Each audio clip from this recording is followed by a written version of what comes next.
Electrical circuit का बड़ा ही एक इंपॉर्टेंट न्यूमेरिकल प्रॉब्लम है, बट ये न्यूमेरिकल प्रॉब्लम दिखने में बड़ा कॉम्प्लिकेटेड लग रहा है। ये न्यूमेरिकल प्रॉब्लम हमें दिखने में इसलिए कॉम्प्लिकेटेड लग रहा है क्योंकि इसके अंदर है टोटल 9 रजिस्टर और एक यहां पे 6 वोल्ट की बैटरी लगी है।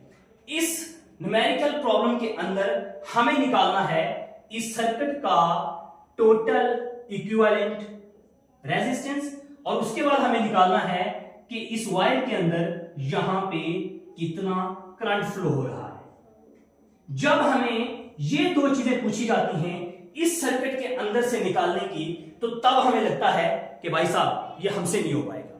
इसलिए नहीं हो पाएगा क्योंकि ये बहुत बड़ा सर्किट है, इसके अंदर से इक्विवेलेंट रेजिस्टेंस निकालना और यहां पे करंट कितना फ्लो हो रहा है ये हमारे लिए काफी डिफिकल्ट है। वो इसलिए क्योंकि हम सर्किट को देख के मजबूर हो जाते हैं। अगर हम इस न्यूमेरिकल प्रॉब्लम के अंदर सिर्फ दो कंसेप्ट लगाएं, resistance in parallel and resistance in series, और एट दैट टाइम ये वाला जो न्यूमेरिकल प्रॉब्लम है हमारे लिए काफी इजी हो जाता है। देखते हैं हम इस न्यूमेरिकल प्रॉब्लम को किस तरीके से चुटकियों के अंदर निकालते हैं। सबसे पहले हमें यहां से स्टार्ट करना है।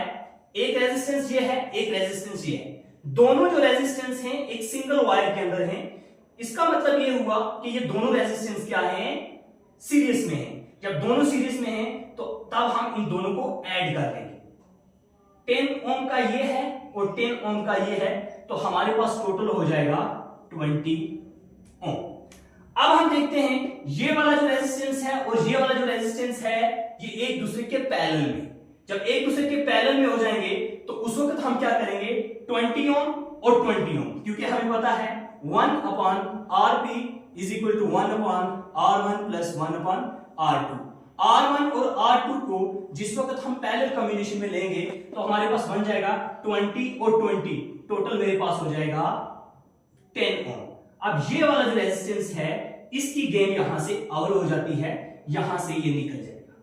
अब हम देख पा रहे हैं ये वाला जो रेजिस्टेंस है और ये वाला रेजिस्टेंस क्या है, दोनों एक सिंगल वायर में है। चाहे इस पॉइंट के ऊपर कनेक्टेड हमें दिखाई दे रहा है, पर दोनों क्या आते हैं, एक ही लाइन में आते हैं, सिंगल वायर में आते हैं। तो इसलिए हम कह सकते हैं कि ये वाला रेजिस्टेंस और ये वाला रेजिस्टेंस किसमें आता है, सीरीज में आता है। तो सीरीज में हमारे पास रहता है Rs is equal to R1 plus R2।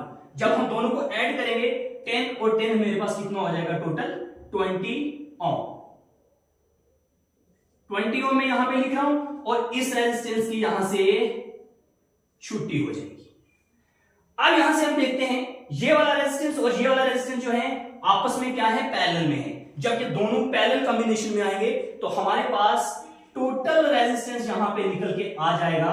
इस 20 और इस 20 को जिस वक्त हम पैरेलल कॉम्बिनेशन में लेंगे तो मेरे पास निकल के आ जाएगा 20 और 20 का मैं 10 ओम लिखूंगा। अब इसकी गेन यहां से और हो जाएगी, ये वाला पॉइंट यहां से खत्म हो जाएगा और टोटल रेजिस्टेंस में यहां का लिख लूंगा 10 ओम। अब देखिए यहां पे ये 10 ओम और ये 10 ओम जो है ये दोनों किस में है, सीरीज में है। जब दोनों सीरीज में होंगे तो दोनों को मैं ऐड कर लूंगा तो मेरे पास हो जाएगा 10 और 10 कितना हो जाएगा मेरे पास यहां पे 20 ओम। अब देखो, अब ये वाला 20 ओम और ये वाला जो 30 ओम है ये मेरे पास पैरेलल कॉम्बिनेशन में आ रहा है, क्योंकि यहां से देखते हैं ये जाने का रास्ता और ये भी जाने का रास्ता। यहां से ये वाला कॉम्बिनेशन, ये यहां से मैं कंक्लूड करता हूं कि ये वाला रेजिस्टेंस और ये वाला रेजिस्टेंस क्या है, पैरेलल कॉम्बिनेशन। जब दोनों पैरेलल कॉम्बिनेशन में आएंगे तो मैं लिखूंगा 1/Rp that is equal to 1/20 plus 1/30 that is equal to 30 plus 20 divided by 600 that is equal to 50 divided by 600। ये 0 गया और ये 0 गया, 5 1 5 5 12 that is equal to 1/12। therefore Rp मेरे पास आ जाएगा 12 ओम। इसका मतलब ये हुआ कि ये वाला रेजिस्टेंस मैं यहां से खत्म करूंगा और यहां से मैं लिखूंगा 12 ओम। देखिए अब उसके बाद ये वाला रेजिस्टेंस, ये वाला रेजिस्टेंस और ये वाला रेजिस्टेंस एक सिंगल लाइन में आ रहे हैं, एक सिंगल वायर में है। इसका मतलब ये हुआ ये वाला और ये वाला और ये वाला किस में आ जाते हैं, सीरीज में आ जाते हैं। जब सीरीज में आ जाएंगे तो मैं इसको ऐड करूंगा 12 plus 8 plus 10 that is equal to 30 ohm. यहां से इसको निकाल देता हूं, यहां से इसको निकाल देता हूं, क्योंकि तीनों को मैं ऐड करके यहां पे लिख सकता हूं 30 ओम। अब मेरी सर्किट जो है कंप्लीटली एक छोटी सी सर्किट बन गई है। टोटल जो रेजिस्टेंस है मैं निकालना जो चाहता था, इसकी वैल्यू आ गई मेरे पास 30 ओम।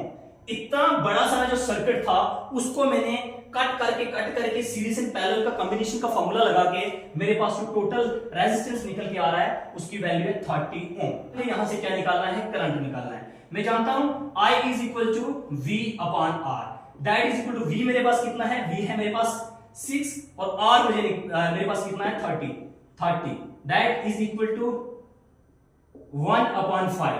1 अपॉन 5 मतलब 0.2 एम्पियर।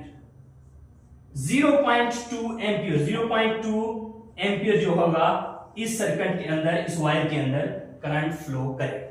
अगर हमें इस सर्किट के अंदर इसकी टोटल पावर निकालनी है कि पावर डिसिपेशन कितनी है, अगर हमें पावर निकालनी पड़ेगी तो P का formula P is equal to VI।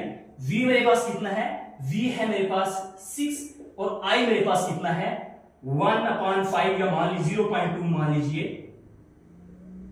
1 upon 5, that is equal to 6 upon 5, that is equal to 1 upon 2। Power dissipation मेरे पास आ जाएगी, इसकी वैल्यू 1 अपॉन 2।